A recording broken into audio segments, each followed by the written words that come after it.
Јас сум Драган Шутевски, автор на Предприемач и добре дојдовте на уште едно видео на предприемач.com. Во ова видео ќе презентирам зошто понекогаш процесите ја убиваат креативноста, но во исто време ја намалуваат и продуктивноста. Може би се чини нелогично, но сепак имам видено многу вакви ситуации. Дали некогаш сте се соочиле со ваква ситуација кога вашите собствени процеси, кои вие ги градите, едноставно ги гледате како ја намалуваат креативноста во вашиот бизнис.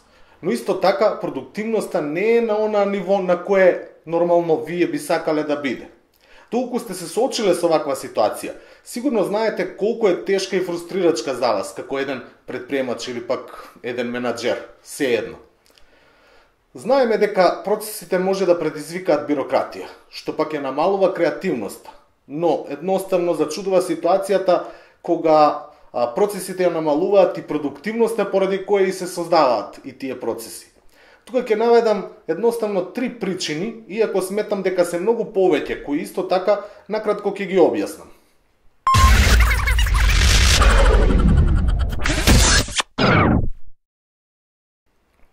Како прва и една од најсилните причини што доведува процесите да имаат силна улога во намалување на креативноста и продуктивноста е кога тие процеси едноставно не се во согласност со денешницата во која функционира една компанија. Што значи ова? Тие процеси кои ги користите и кои се дизајнирани пред повеќе години и едноставно воопшто не сте ги чепнале во однос на нивно подобрување и прилагодување согласно новите предизвици, едноставно не ги даваат посакуваните резултати. Секојдневно се менува околу вас, а вашите процеси остануваат исти. Неверојатно, но и невозможно. Таквите застарени процеси како прво нема да дозволат креативно размислување на сите оние луѓе кои ги водат тие процеси.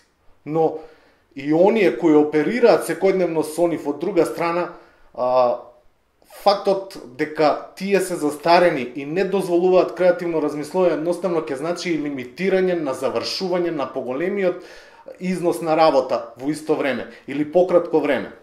Тоа представува едноставно стагнација во поглед на продуктивноста.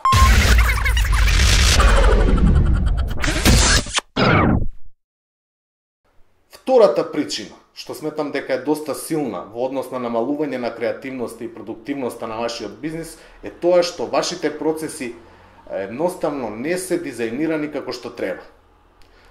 Сега не зборувам за стар процес, туку зборувам за нов процес кој не е дизајниран како што треба да биде дизајниран.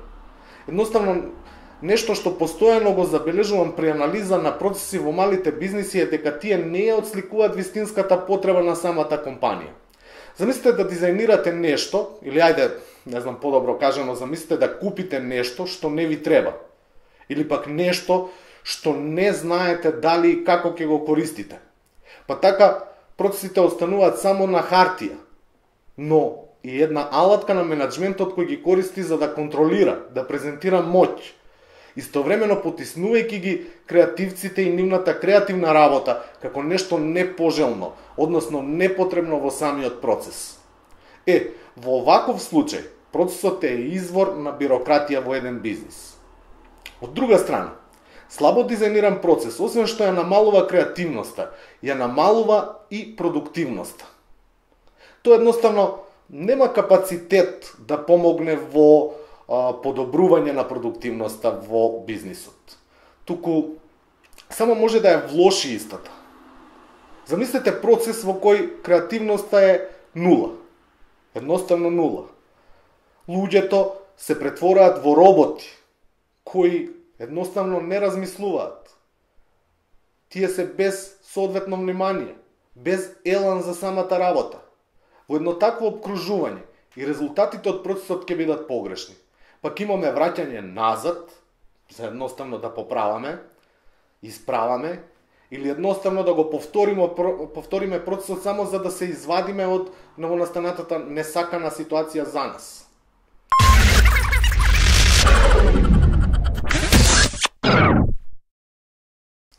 И како трета причина, која ќе ја потенцирам во оваа видео, е кога имаме состојба во која процесите се окей, но целиот фокус на менаџментот е само на процесите и на ништо друго. Добро, не значи дека не треба да се фокусираат на процесите, но мора да им биде јасно дека и процесите функционираат со помош на луѓе. Да, и луѓето се составен дел на секој процес, и самото функционирање на самиот процес, онака како што е замислено, ќе зависи во најголем дел од луѓето кои оперираат со соодветниот процес. Замислете дека имате супер дизајниран процес, кој едноставно предвидува дека секој вработен кој е дел од тој процес треба да пополнува определена форма или работен налог кој всушност представува имплементација на процесот. Доколку тој некој, односно тој вработен, намерно или пак ненамерно не пополнува се што сте предвиделе дека треба да пополнува во работниот налог и што е потребно да се пополнува, или кога пополнува со намерни или ненамерни грешки, севкупното функционирање на тој одлично дизајниран процес нема да ги даде очекуваните резултати. Процесите се имплементираат од страна на луѓе, а не од страна на роботи. Тие мораат исто така да бидат во фокусот на вниманието. И во фаза на дизајнирање, но и во фаза на имплементирање, значи на самиот процес. Значи не е точно дека по дефолт процесите ја намалуваат креативноста, односно ја зголемуваат бирократијата. Но и не е точно дека по дефолт процесите ја зголемуваат продуктивноста. Тие едноставно мора да постојат. Не можете да ги изфрлите, бидејќи вашиот бизнис представува експериментирање и вежбање, кое што е секојдневно усовршување врз основа на таквите експерименти и вежби. А процесите се единствените алатки кои ќе ви помогнат во овие активности. Но она што е важно за вас е да успеете да ги дизајнирате така што ќе обезбедат оптимално функционирање на вашиот бизнис со вистински баланс помеѓу креативноста и продуктивноста. Па тоа би било се за оваа видео на Предприемач. Се гледаме во некој од следните видео материјали на Предприемач. Довидување.